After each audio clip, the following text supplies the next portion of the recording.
우리 주님 부활하신 날 이렇게 함께 예배드리니 참 감사합니다. 우리 권사님 찬양 아주 멋있었습니다. 아주 좋았습니다. 기독교 신앙에는 네 기둥이 있습니다. 네 기둥 중에 한 기둥만 불실해도 불량건물이 됩니다. 첫째는 창조신앙, 둘째는 임마누엘 신앙, 셋째는 십자가 신앙, 네 번째가 부활 신앙. 이 네 가지 건물의 네 기둥과 같습니다. 창조신앙에 대해서는 설명할 필요가 없겠습니다만은 창조신앙의 기초로 우리 5가지를 우리가 기본으로 이해하고 있어야 됩니다. 첫째는 하나님이 말씀으로 천지를 창조하실 때에 무로부터 창조하셨다. 신학에서는 굉장히 중요하게 다룹니다. 라틴어로 creatio ex nihilo, 영어로는 creation from nothingness, 무에서 창조하셨다. 첫째입니다. 둘째는 하나님이 왜 창조하셨느냐? 사랑이신 하나님께서 사랑을 주고받을 대상으로, 파트너로 우주를 창조하시고 사람을 창조하셨습니다. 그래서 디모데전서 4장에 있듯이 모든 창조 세계는 선합니다. 하나님이 사랑의 반영이기 때문에. 셋째는 하나님이 말씀으로 창조하셨는데 단계적으로 첫째 날, 둘째 날, 셋째 날 이렇게 단계적으로 하나하나 창조하셨습니다. 넷째는 창조의 클라이막스에 사람의 창조. 그래서 하나님이 사람을 창조하시고 다른 피조 세계를 다스리게, 관리, 경영, 보호하도록 그걸 청지기직이라 그럽니다. 이 5번째가 중요한데, 천지 창조 이야기는 창세기 1장과 2장 첫 부분에 나옵니다. 그런데 거기서 끝난 것이 아니라 하나님의 창조 역사는 지금 또 계속되고 있다는 것. 여기 중요합니다. 지금 또 창조하시는 하나님의 창조 역사는 지금 또 진행되고 계십니다. 그래서 하나님의 영, 성령 받은 사람은 창조적인 사람이 됩니다. 창조신앙의 기본이지요.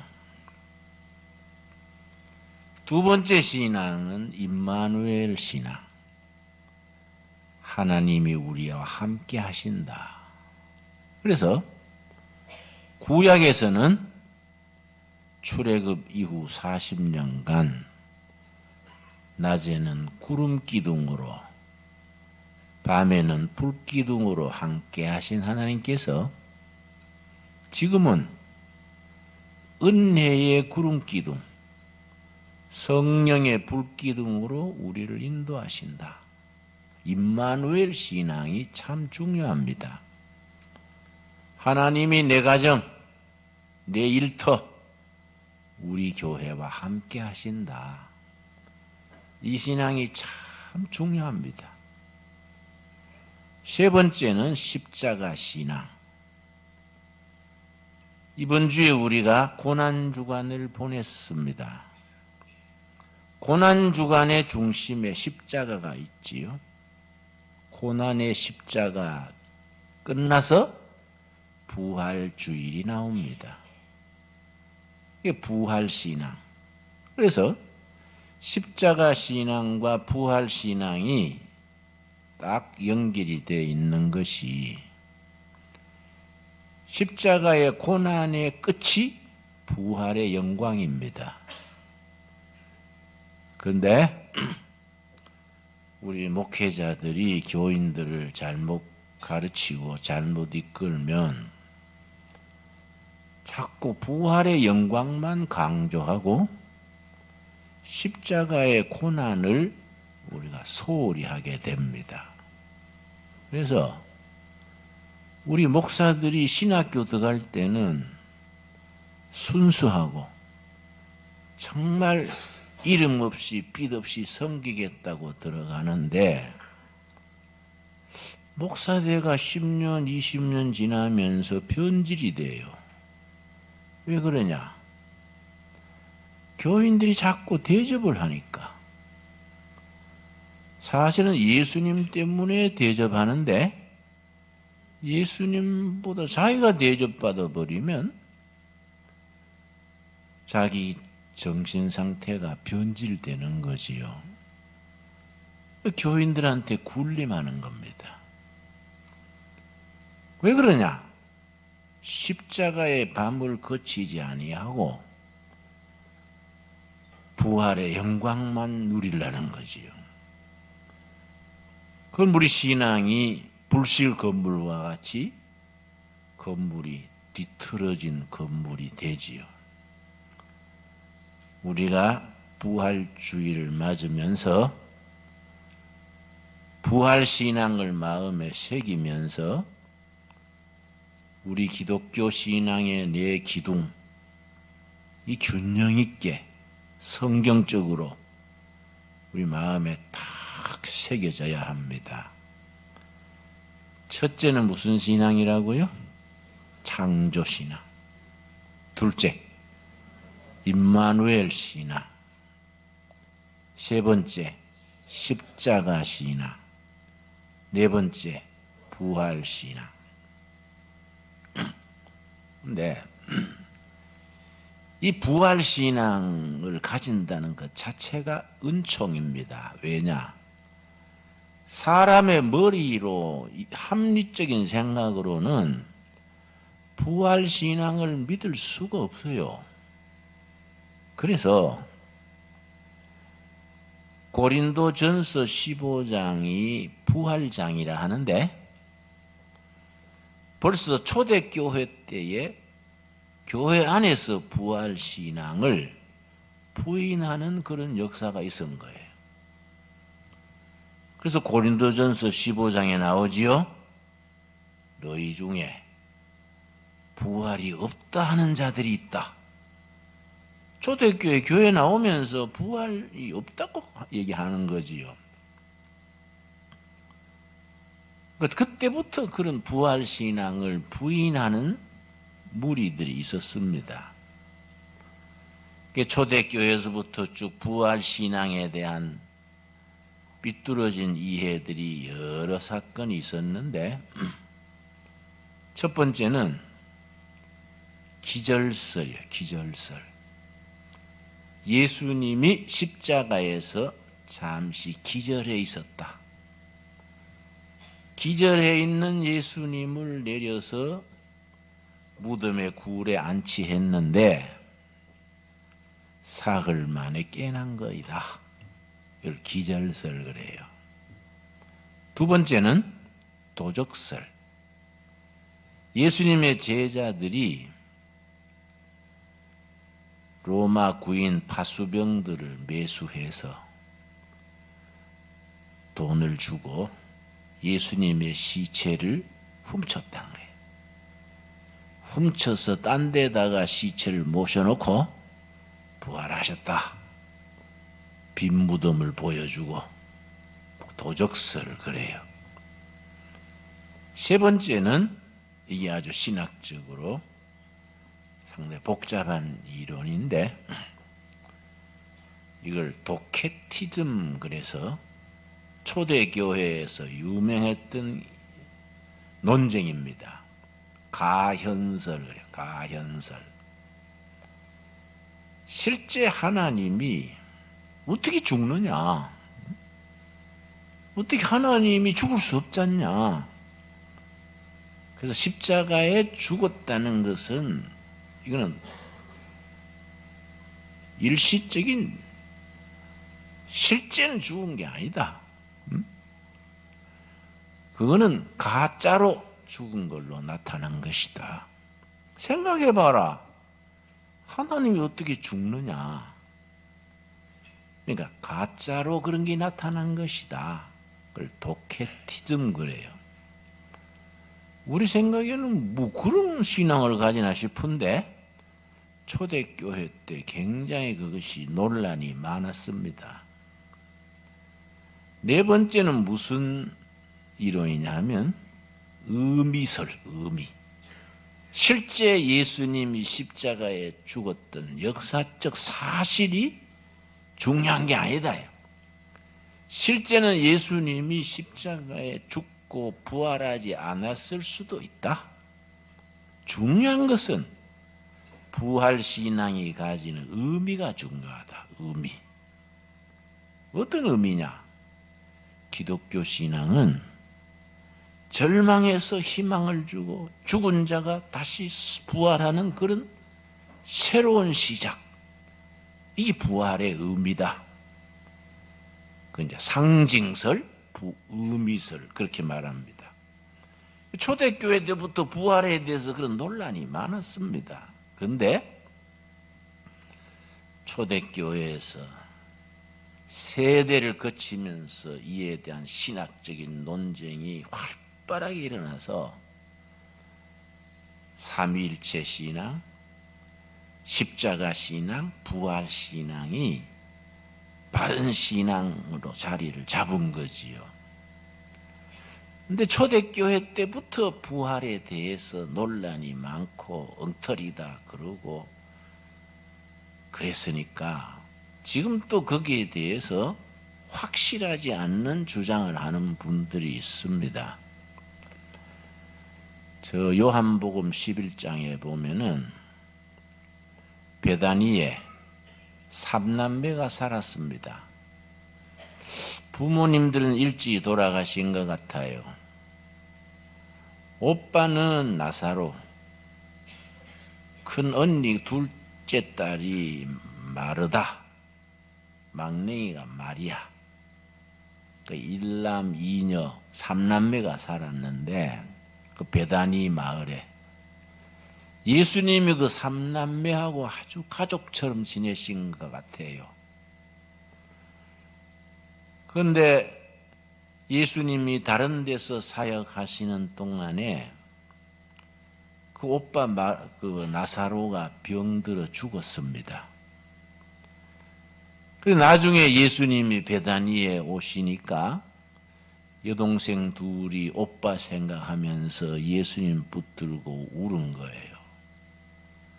아이 주님이 계셨으면 우리 오빠 안 돌아갔을 텐데, 주님이 계셨으면 우리 오빠 아플 때 안수해서 고쳐주셨을 텐데, 안 계셔서 우리 오빠가 아마 죽었네요. 울었단 말이에요. 예수님이 같이 슬퍼하시면서 아니다. 내가 부활이고 생명이다. 네 오빠가 다시 살아날 거이다. 그랬더니 그 마르다 마리아가 아주 신앙이 좋았어요. 그때 벌써 부활 신앙이 확실히 가지고 있었습니다. 예수님이 너희 오빠가 다시 살아날 것이다. 그러니까 마리아 마르다가 예, 천국에서 우리 오빠가 다시 살아날 걸로 믿습니다. 이렇게 대답했단 말이에요. 예수님께서 아니다. 지금 살아난다. 그리고 내가 부활이요 생명이다. 그리고 요한복음 11장 43절이지요. 무덤 앞에 가서 나사로야, 일어나라, 나와라. 그러니까 나사로가 무덤에서, 죽음에서 살아났지요. 아주 참 대단한 역사지요. 죽은 나사로 살리신 역사가. 그런데 요한복음의 이적이 7가지가 나옵니다. 그런데 예수님이 요한복음에서 7가지 이적을 베푸신 이유가 확실하게 나타납니다. 요한복음 2장 11절에 보면은 예수님이 이적을 베푸신 이유가 2가지 나와요. 요한복음 2장 11절 보면은 예수님이 7가지 이적을 베푸신 이유를 분명히 말씀하십니다. 가나 혼인잔치에서 물을 포도주로 바뀌시던 그 역사를 하시고서는 그 이적을 왜 베푸셨느냐? 2장 11절이지요. 예수께서 이 첫 표적을 갈릴리 가나에서 행하여 그의 영광을 나타내심에 제자들이 그를 믿으니라. 2가지 이유. 첫째는 하나님의 영광을 나타내고, 둘째는 그 이적을 보는 사람, 제자들이 믿게 하는 것. 하나님께는 영광을 돌리고 사람들은 믿게 하려고. 이 이적을 베푸신 2가지 이유지요. 요한복음의 이적이 몇 가지 나온다고요? 근데 여기 참 중요합니다. 이적을 한번 베푸실 때마다 그 이적에 대한 본질, 진리 자체를 예수님이 꼭 설명하십니다. 무슨 얘기냐? 5장에 가면은 눈먼 봉사를 눈뜨게 하셨지요? 그러고 예수님이 내가 빛이다 그랬지요. 또 보리떡 5개와 물고기 2마리로 5,000명 먹이셨지요? 그 다음에 예수님이 뭐라고 하셨습니까? 내가 떡이다. 지금 한 끼 떡 먹은 게 문제가 아니다. 이거는 뭐 한 끼 지나면 또 배고프지 않습니까? 사실은 내가 생명의 떡이다. 지금 먹은 떡은 곧 배고프게 되지만은 나는 영원한 양식, 생명의 떡이다. 예수님이 보여주시기를 원하신 것은 한 끼 먹는 떡이 아니다. 이게. 내가 떡이다. 죽은 나사로 살리신 뒤에 뭐라 했다고요? 내가 부활이다. 내가 생명이다. 그러고 요한복음 2장에서 물을 포도주로 바꾸신 뒤에 또 뒤에 가서 뭐라 하셨습니까? 내가 포도나무다.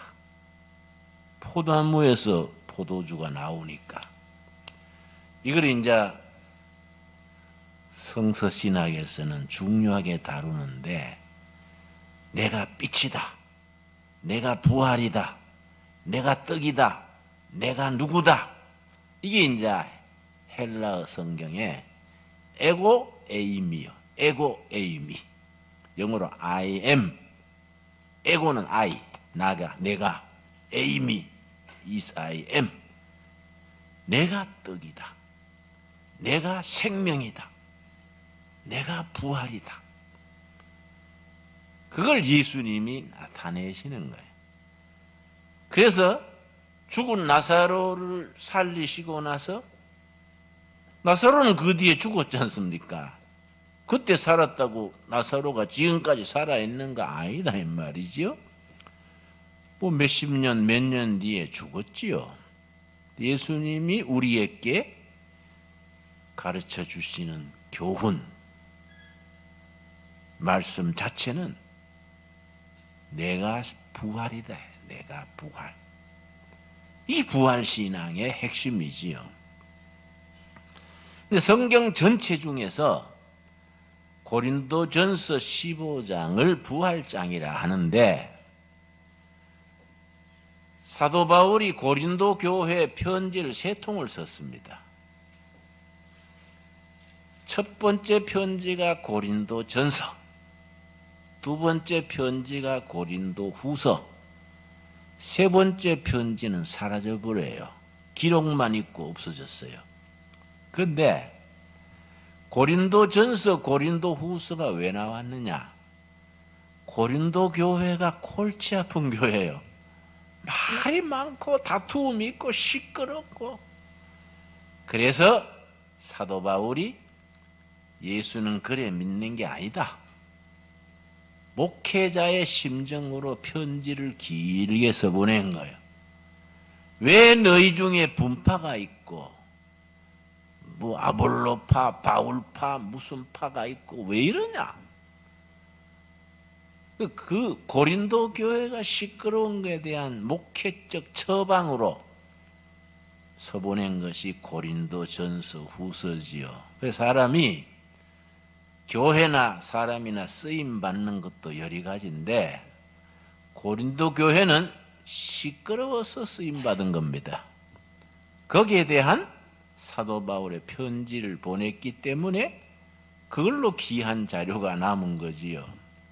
그래, 교회도 개인도 쓰임 받는 것도 가지가지요. 응?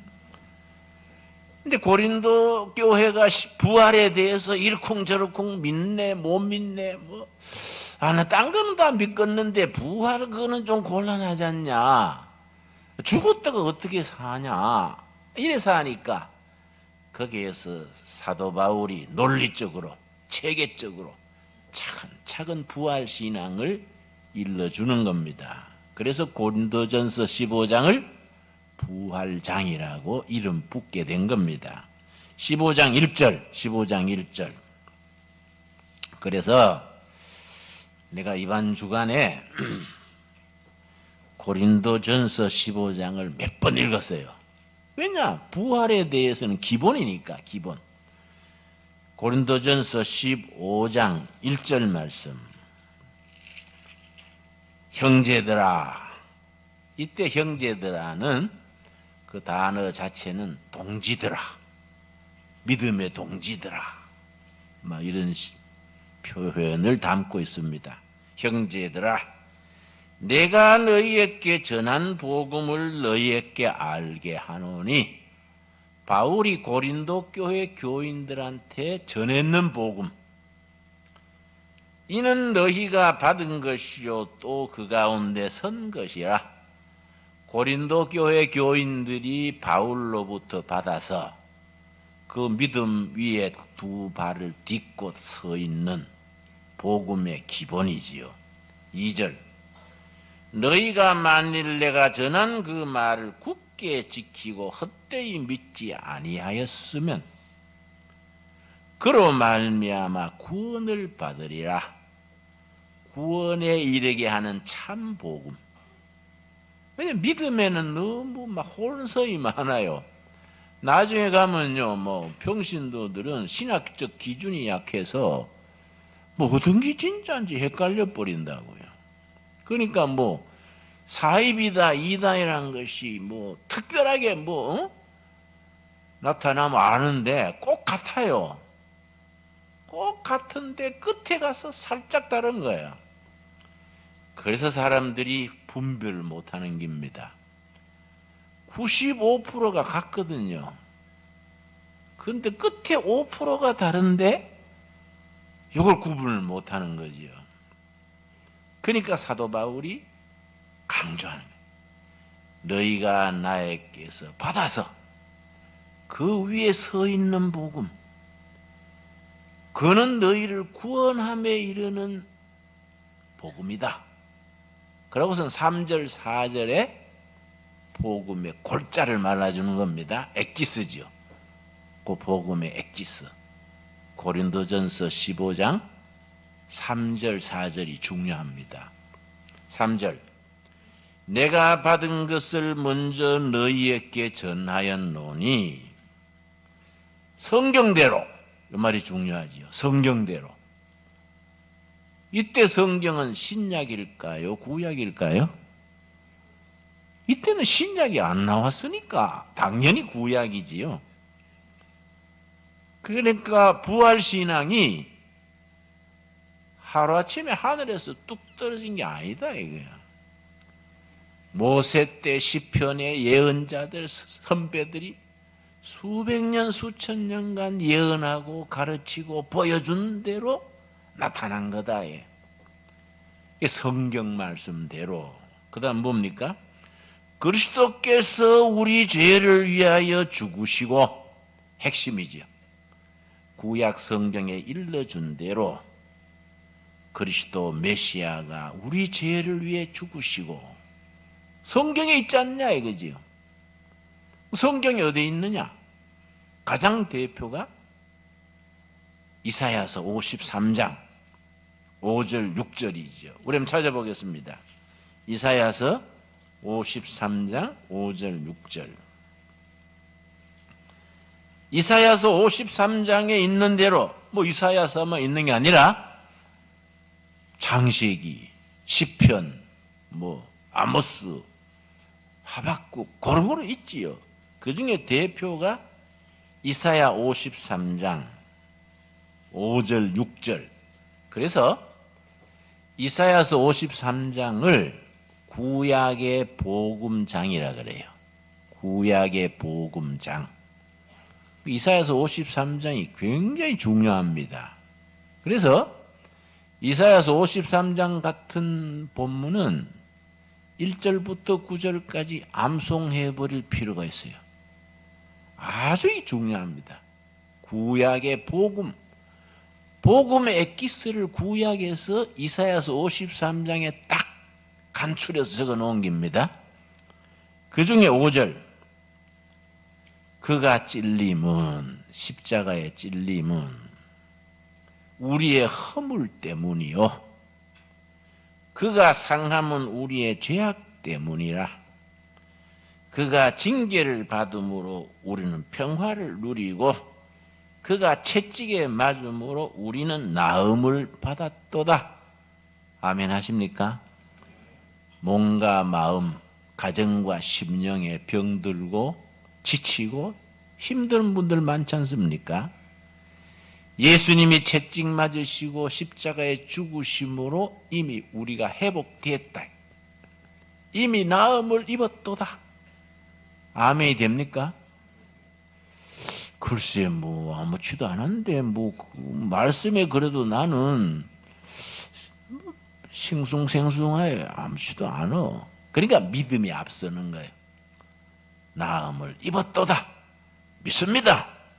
그러면 사실은 뒤따라가는 거예요. 우리가 나음을 입었도다. 아멘 하시지요? 그 다음에 6절이 6절. 6절이 이제 우리는 다 양 같아서 그릇 행하여 각기 제 길로 갔거늘 여호와께서 우리 모두의 죄악을 그에게 담당시키셨도다. 우리 모든 우리 허물과 죄를 유월절 어린 양 예수님한테 다 지고 가게 하셨다. 그러니까 예수님이 우리 허물과 죄를 지고 갔으니까 우리한테는 안 남아 있는 거예요. 그래서 히브리서 10장 17절 너희 죄와 허물을 기억도 하지 아니하리라. 아멘 하시지요? 그 믿음을 보고 우리 허물과 죄를 하나님이 기억 안 하셔버린 거예요. 그 용서받은 죄인이라 그래요. 용서받은 죄인. 이 말씀이 참 우리 마음속에 살아서 움직여야 돼요. 우리가 본래 죄인이고 부족한데 예수님이 내 대신에 십자가에 죽으실 때 우리 죄를 다 지고 갔다. 우리가 나음을 받고 회복이 되고 죄를 담당하셨다. 그러니까 고린도전서 15장 3절은 그 얘기하는 거예요. 성경대로 우리 죄를 사시고 4절 고린도전서 15장 4절 우리 한번 같이 읽겠습니다. 장사 지낸 바 되었다가 성경대로 사흘 만에 다시 살아나서. 근데 내가 성경을 구약을 많이 읽었는데 사흘 만에 살아난다는 말이 없던데? 이런 생각하기 쉽지요. 예를 들어서 호세아 6장 2절, 호세아 6장 2절. 뭐 여러 군데 그 말씀 있지만은 대표적으로 우리 구약 성경 호세아 6장 2절 찾아보겠습니다. 1261페이지, 1261페이지. 호세아서 6장 2절. 그래서 우리 신앙생활에 문제가 있어요. 사회생활 열심히 하다가 주일날 와서 예배 한 번 드리고 가는데 도시교회 설교는 설교가 기근해야 20분, 길어야 30분. 저는 주로 30분 하는데 그걸로는 우리 성경 말씀에 깊이 들어가지를 못하는 거예요. 그러니까 우리가 예배는 하나님께 드리는 거이고 따로 시간을 내서 성경 말씀을 조곤조곤 깊이 들어가야 돼. 그러니까 이게 고린도전서 15장 4절에 성경대로 그리스도께서 사흘 만에 부활하셨고 그랬는데 구약 성경에 그런 게 어디 있지? 이렇게 의문이 생기는 거예요. 사실은 구약 성경 조목조목 따서 찾아서 읽고 해야 하는데 호세아 6장 2절 찾았습니까?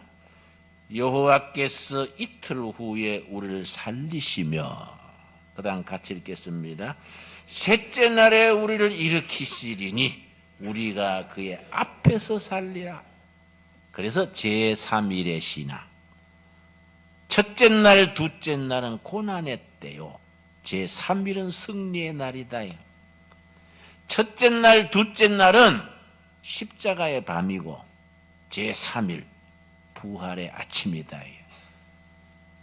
첫째 날, 둘째 날은 우리가 셋째 날 부활 신앙에 이르는 지름길이라. 그런데 첫째 날, 둘째 날 없이 셋째 날이 안 오지 않습니까? 말을 바꾸면은 십자가의 길고 긴 밤이 없이는 부활의 새벽이 없는 거예요. 이렇게 말합니다. 밤이 왜 깊어지느냐? 왜 깊어지지요? 새벽이 오려고. 이제 겨울이 지나고 봄이 됐는데 겨울은 왜 옵니까? 봄이 오려고. 봄이 오려고. 그래서 영국의 셀리라는 유명한 시인이 있습니다. 셀리. 서풍에 붙이는 노래. 서풍, 웨스트 윈드. 아주 유명한 시의 마지막 구절이 아주 영감이 있어요. 겨울이 만일 온다면 봄이 어찌 멀었으리요. If winter comes, how the spring far away. 겨울이 만일 온다면 봄이 어찌 멀었으리요. 십자가에 기나긴 밤이 온다는 것은 부활의 새벽이 가까이 온다. 이게 아주 참 귀한 말씀이지요. 그래서 우리 신앙인들은 특권이 있습니다. 1년을 살았다는 건 뭡니까? 늙어가네, 이런 것은 조금 세상적인 생각이에요. 1년을 더 살았다는 것은 천국에 그만큼 가까워진 거예요. 아멘이 됩니까? 응? 여러분, 노인이라고 괄시하지 맙시다. 응? 노인이 된다는 건 천국에 그만큼 가까워진 거예요. 가까워진 거예요. 우리가 이 땅에서의 고난을 거쳐서 부활의 영광, 천국의 영광을 바라보고 가까이 가는 거지요. 그런데 그래서 이 고린도전서 15장 9절 읽으면요, 참 이 깊이가 있습니다. 3절 4절 우리 한번 같이 읽겠습니다. 내가 받은 것을 먼저 너희에게 전하였노니 이는 성경대로 그리스도께서 우리 죄를 위하여 죽으시고 4절 장사 지낸 바 되었다가 성경대로 사흘 만에 다시 살아나사. 아멘 하시지요? 거기까지 통과됐습니까? 거기까지 아멘 하고 마음의 응답이 돼야 돼요. 그런데 다시 살아나셔가지고 몇 사람만 본 게 아니다 이거예요. 5절 게바에게 보이시고 후에 12 제자에게와 그 후에 500여 형제에게 일시에 보이셨나니 그 중에 지금까지 대다수는 살아있고 어떤 사람은 잠들었으며 부활하신 예수님을 한두 명이 본 게 아니다. 예수님의 제자들만 본 것도 아니다. 500명 있는 자리에 나타나지 않았느냐. 500명이 부활하신 예수님을 만났는데 그 중에 거의 지금 살아있지 않냐.